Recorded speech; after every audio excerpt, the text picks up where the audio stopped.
Segundo Samuel 20. Ora, sucedeu achar-se ali um homem de Belial, cujo nome era Seba, filho de Bicri, homem de Benjamim, o qual tocou a buzina, e disse: Não temos parte em Davi, nem herança no filho de Jessé, cada um à sua tenda, ó Israel.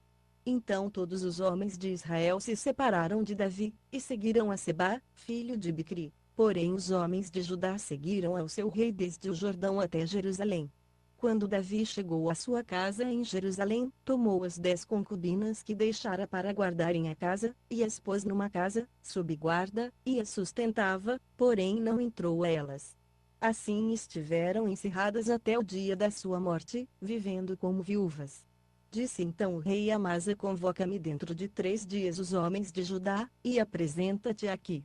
Foi, pois, Amasa para convocar a Judá, porém demorou-se além do tempo que o rei lhe designara. Então disse Davi a Abisai: Mais mal agora nos fará Seba, filho de Bicri, do que Absalão. Toma, pois, tu os servos de teu senhor, e persegue-o, para que ele porventura não ache para si cidades fortificadas, e nos escape à nossa vista. Então saíram atrás dele os homens de Joabe, e os quereteus, e os peleteus, e todos os valentes, saíram de Jerusalém para perseguirem a Seba, filho de Bicri. Quando chegaram à pedra grande que está junto a Gibeão, Amasa lhes veio ao encontro. Estava Joabe cingido do seu traje de guerra que vestira, e sobre ele um cinto com a espada presa aos seus lombos, na sua bainha. E, adiantando-se ele, a espada caiu da bainha. E disse Joabe a Amasa: Vais bem, meu irmão? E Joabe, com a mão direita, pegou da barba de Amasa, para o beijar. Amasa, porém, não reparou na espada que está na mão de Joabe, de sorte que este o feriu com ela no ventre, derramando-lhe por terra as entranhas, sem feri-lo segunda vez, e ele morreu. Então Joabe e Abisai, seu irmão, perseguiram a Seba, filho de Bicri.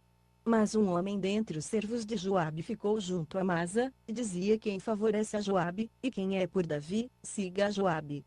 E Amasa se revolvia no seu sangue no meio do caminho. E aquele homem, vendo que todo o povo parava, removeu Amasa do caminho para o campo, e lançou sobre ele um manto, porque viu que todo aquele que chegava ao pé dele parava. Mas removido Amasa do caminho, todos os homens seguiram a Joabe, para perseguirem a Seba, filho de Bicri. Então Seba passou por todas as tribos de Israel até Abel e Bet-Maacá, e todos os beritas, ajuntando-se, também o seguiram. Vieram, pois, e cercaram a Seba em Abel de Bet-Maacá, e levantaram contra a cidade um montão, que se elevou defronte do muro, e todo o povo que estava com Joabe batia o muro para derrubá-lo. Então uma mulher sábia gritou de dentro da cidade: Ouvi, ouvi. Dizei a Joabe: Chega-te cá, para que eu te fale. Ele, pois, se chegou perto dela, e a mulher perguntou: Tu és Joabe? Respondeu ele: Sou. Ela lhe disse: Ouve as palavras de tua serva. Disse ele: Estou ouvindo. Então falou ela, dizendo: Antigamente costumava-se dizer que se peça conselho em Abel, e era assim que se punha termo às questões. Eu sou uma das pacíficas e das fiéis em Israel, e tu procuras destruir uma cidade que é mãe em Israel, porque, pois, devorarias a herança do Senhor. Então respondeu Joabe, e disse: Longe, longe de mim que eu tal faça, que eu devore ou arruíne. A coisa não é assim, porém um só homem da região montanhosa de Efraim, cujo nome é Seba, filho de Bicri, levantou a mão contra o rei, contra Davi: Entregai-me só este, e retirar-me-ei da cidade.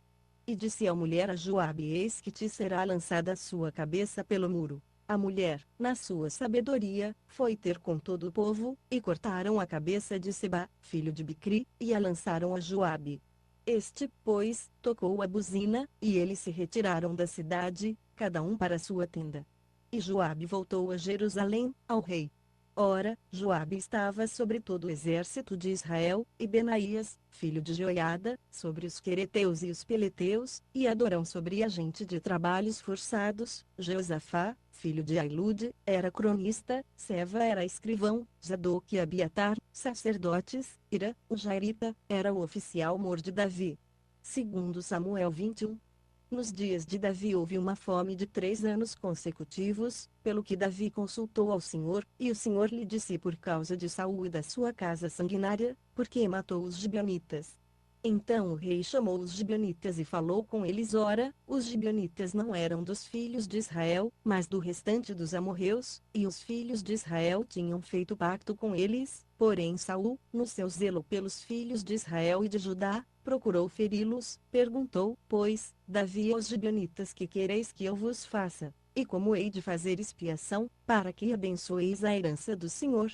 Então os gibeonitas lhe disseram: não é por prata nem ouro que temos questão com Saul e com a sua casa, nem tampouco cabe a nós matar pessoa alguma em Israel. Disse-lhes Davi: que quereis que vos faça?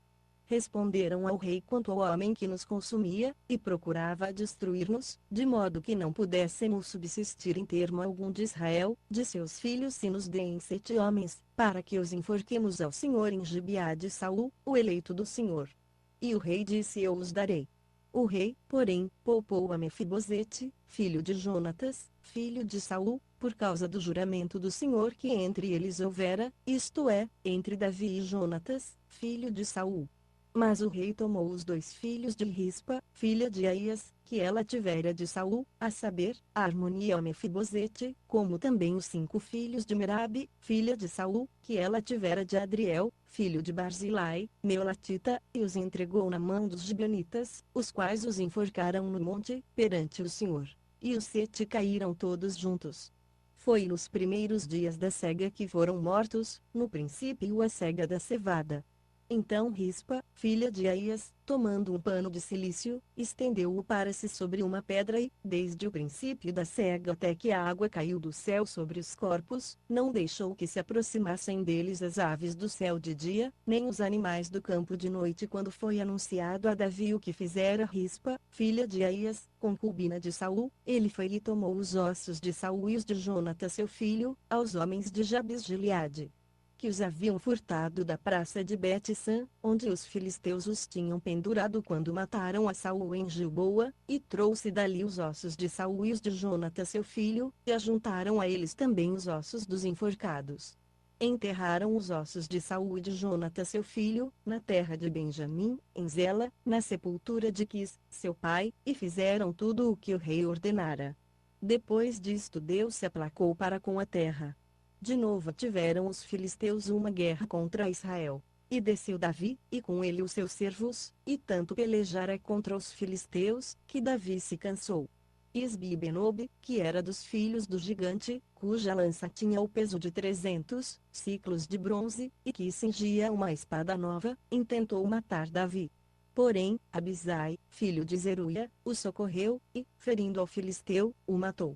Então os homens de Davi lhe juraram, dizendo: nunca mais sairás conosco à batalha, para que não apagues a lâmpada de Israel. Aconteceu depois disto que houve em Gobe ainda outra peleja contra os filisteus, então Sibecai, o Uzatita, matou Saf, que era dos filhos do gigante. Houve mais outra peleja contra os filisteus em Gobe, e Elana, filho de Jaaré-Oregim, o belemita, matou Golias, o giteu, de cuja lança haste era como órgão de tecelão. Houve ainda também outra peleja em Gate, onde estava um homem de alta estatura, que tinha 6 dedos em cada mão, e 6 em cada pé, 24 por todos, também este era descendente do gigante.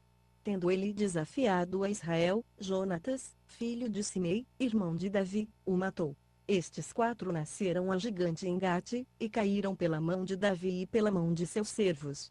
Segundo